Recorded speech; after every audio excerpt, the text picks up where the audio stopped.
A billion-dollar founder once told me, let me see if I...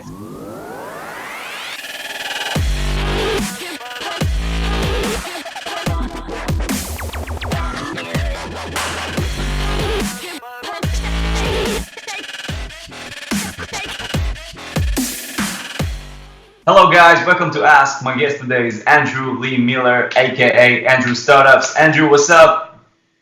How you doing, man? How are you? I'm super well. How are you? I'm really good. I'm excited to chat. What's the common mistake that every startups do that if they get change it, their business go massive? Ooh, there's a lot. So I think, from a marketing point of view, the number one problem or mistake that I see startup founders make is either marketing too late or too early. And too late is, we've the product is launched, now we need to start marketing. No, you need to start marketing from the moment you have the idea. What I mean is you throw a landing page up, our app is coming soon, give us your email address to get the beta version, or to win the app free for life, and then you're doing marketing on social media, you're doing pre-launch marketing, and you're building 1,000 or 2,000 or 10,000 or even 100,000 email list before you launch, and that just makes marketing so much easier. Plus, you've got your domain name. If you're a website, your domain age is really important for SEO. So marketing too late is one really big mistake. Another one is marketing too early. If you are not able to create value for anybody, then you shouldn't be marketing them, right? So you shouldn't do a paid ad to a landing page where all they can get is an email sign up. Always in the back of your mind, every step of the way should be focused on value, right? So can we, create value with a landing page? I think if you're doing something revolutionary, it's important to get out there and be first mover. So you should be promoting what you're doing. You should never, if you're listening to this and you're worried about people copying off your idea, you're wasting your focus on the wrong things. Like,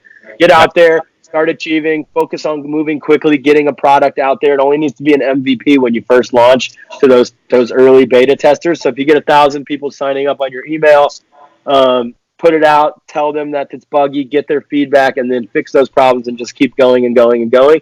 But so marketing at the right time is important. Another problem is not listening to the marketing expert or your marketing team. So I see founders a lot of times thinking they're the smartest people in the room.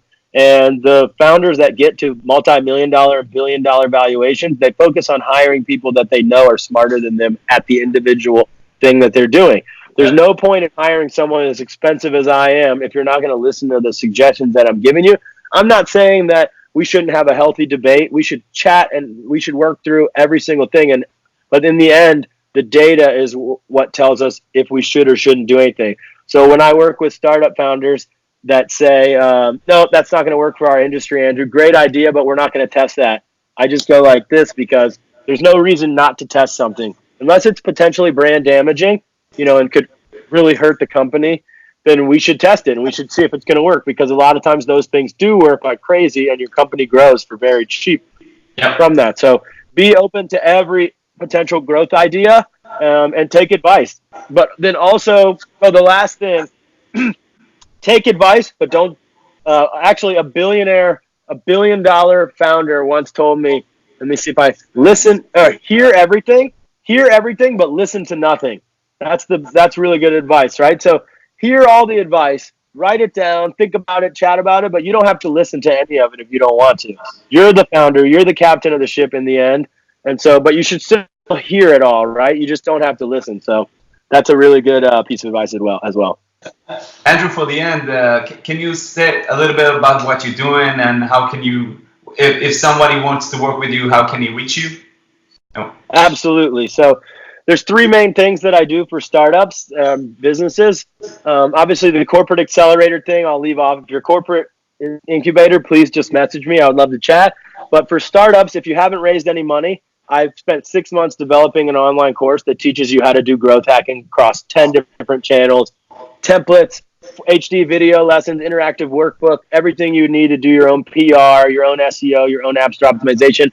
Your own has a discount link that he'll share with everybody, so you get an exclusive discount, and you get to have me work on your project as well, because I help every company that buys the course. That's one thing. Second thing, if you don't even have enough money for the course, people book ad reviews with me.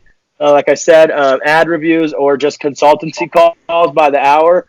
So we can jump on a call and I can look over your ad campaigns. We can chat about strategy, whatever. But if you have raised money and you still don't have a head of marketing, I would love to chat with you about being your internal head of marketing for however long you need to strategize, research, and build those and launch those growth campaigns, both paid and unpaid. So if you're listening to this and you don't have a head of marketing, I would love to chat. You can find me on andrewstartups.com or on social media as Andrew Startups.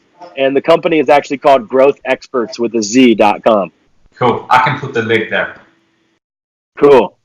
Andrew, it was a pleasure. Enjoy that. And Pleasure's all mine. all right, brother. Hold on. See ya. Hey, I told that bitch.